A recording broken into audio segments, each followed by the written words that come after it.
भारत की मिट्टी वीरों और महापुरुषों की जननी रही है।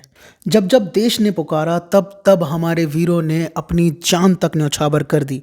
आज हम बात करने वाले हैं एक ऐसे वीर की जो मौत के सामने झुके नहीं, जो दर्द के समंदर से गुजरे पर अपने धर्म अपने देश के लिए पीछे नहीं हटे। जी हाँ दोस्तों, मैं बात कर रहा हूँ छत्रपति संभाजी महाराज की। वीर शिवाजी महाराज के पुत्र, जिन्होंने अपने ही पिता के समान वीरता का परिचय दिया, जिन्होंने अपने पिता के सपने को आगे बढ़ाया और अपने जीवन के अंतिम पल तक मुगलों के सामने एक चट्टान बनकर खड़े रहे। तारीख है 8 मार्च 1689, वो दिन जब मुगलों ने संभाजी महाराज को पकड़ लिया और उन पर तरह तरह के जुल्म किए। जब खुद औरंगजेब ने उन्हें झुकाने की कोशिश की, पर संभाजी महाराज, उन्होंने अपनी जुबान से सिर्फ एक ही बात कही, हर हर महादेव। जी हाँ, जब जितने जितने वो टॉर्चर करता, उतना ही संभाजी महाराज का मनोबल बढ़ता जाता। बिना अपने किसी फायदे या नुकसान के लड़ना, यही है सच्ची वीरता की निशानी। फायदे और नुकसान से याद आया, आज के हमारे स्पॉन्सर हैं गेमेथॉन।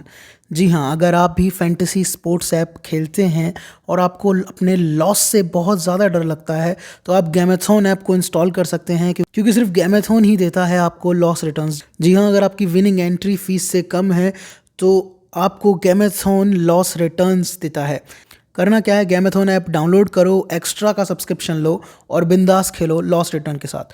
बढ़ते हैं हमारी कहानी में आगे। उनकी आंखों में इतनी आग थी जो पूरे मुगल साम्राज्य को जला देने के लिए काफ़ी थी।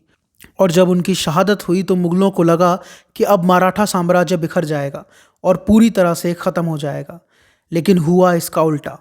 उनकी शहादत ने मराठों में एक नया जोश भर दिया।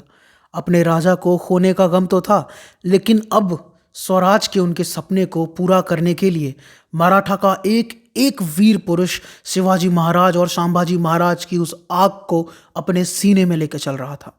संभाजी महाराज पर हुए जुल्मों को अब एक एक मराठा अपने अंदर महसूस कर सकता था, और इसी ने मराठा साम्राज्य को एक नई शक्ति दी और भी ज़्यादा सशक्त बना दिया।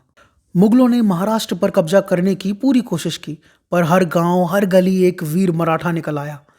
उनका एक ही नारा था, स्वराज्य हमारा जन्मसिद्ध अधिकार है। और अब बात करते हैं मुगलों की, कि संभाजी महाराज के बाद मुगलों का क्या हाल हुआ। जो औरंगजेब ने सोचा था कि एक छोटी सी जंग है, कुछ दिनों में ख़त्म हो जाएगी, वो 27 साल तक खिंच गई। जी हाँ, 27 साल। और अंत में मुगल थक गए, टूट गए, उनका रसद का सामान पूरा ख़त्म हो चुका था और उनकी बुरी हालत हो चुकी थी। वही औरंगजेब अपनी राजधानी कभी वापस लौट ही नहीं पाया, और यहीं इसी महाराष्ट्र की भूमि पर उसने तड़प तड़प कर अपने प्राण त्याग दिए। दोस्तों, आज जो हम देश में खुले आसमान में सांस ले पाते हैं, तो इसमें हमारे वीरों के बलिदान झलकते हैं। हमारे देश को आज़ाद कराने के लिए, स्वराज की लड़ाई के लिए श्री संभाजी महाराज, श्री शिवाजी महाराज जैसे वीरों ने अपना लहू बहाया है। उन्होंने अपने जीवन के आखिरी सांस तक देश और धर्म के लिए लड़ाई। हमें भी इनकी वीर गाथाओं से सीखना चाहिए कि कभी झुको मत और अपने लक्ष्य पर पूरा ध्यान केंद्रित रखो। लेकिन यहाँ तक कहानी अभी पूरी नहीं हुई है।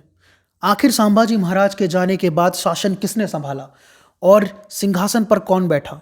सिंहासन पर बैठने के बाद इस टूटे हुए साम्राज्य को, जहाँ पर उम्मीद की अब एक किरण भी नहीं रह गई थी, आखिर कैसे और किस राजा ने संभाला और क्या रणनीतियाँ बनाई जिससे कि मुगलों को हरा पाए। मुगलों की इतनी बड़ी फौज के सामने मराठाओं के इतने कम सैनिकों ने आखिर क्या रणनीति बनाई होगी, ये सब हम जानेंगे इस वीडियो के पार्ट 2 में, जिसमें हम जानेंगे संभाजी महाराज के बाद किसने शासन किया और किस तरह से युद्ध की नीतियां बनाई। तो बने रहिए हमारे साथ और देखिए इस ही सीरीज़ का अगला एपिसोड। तो दोस्तों, अगर आपको संभाजी महाराज की इस कहानी ने अंदर से हिला के रख दिया है, तो इस वीडियो को लाइक करें और शेयर कीजिए अपने सभी दोस्तों के साथ, और कमेंट में हर हर महादेव लिखना ना भूलें। और ऐसी ही वीर गाथाओं से रिलेटेड, देशभक्ति से रिलेटेड वीडियोस को देखते रहने के लिए हमारे चैनल को सब्सक्राइब कर लें। मिलते हैं अगले वीडियो में। जय हिंद, जय महाराष्ट्र, हर हर महादेव।